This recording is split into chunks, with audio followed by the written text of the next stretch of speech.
2013, Maulana Fazal Rahman visited the Vivekananda International Foundation. VIF is a right-wing Indian think tank, closely associated with the Indian government.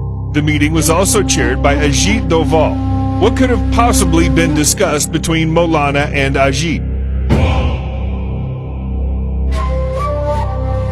History tells us that Ajit is the same person who is behind the offensive posture that India has adopted for the last few years. Not to forget his support for the Hindutva ideology. Could he be Modi's blue-eyed boy?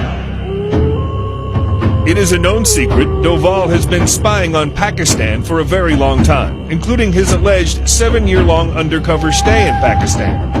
Ajit claims he knows all of Pakistan's weaknesses. Sir, I heard that you were in Pakistan for 5 years.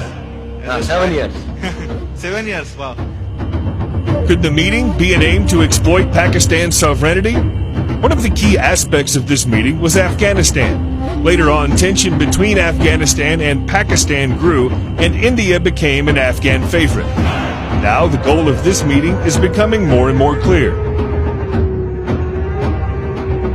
Doval has emphasized time and time again that the only way for India to become a regional power is by isolating Pakistan on an international front.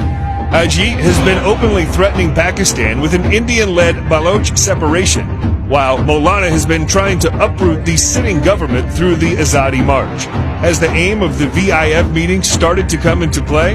Afghanistan and Pakistan have yet to reach peaceful terms. Kashmir issue is also on the rise, and on top of all this, Maulana is bent upon leading the people astray. Does all this not seem staged? Something that has been cooking up for a long time? We'll let you decide.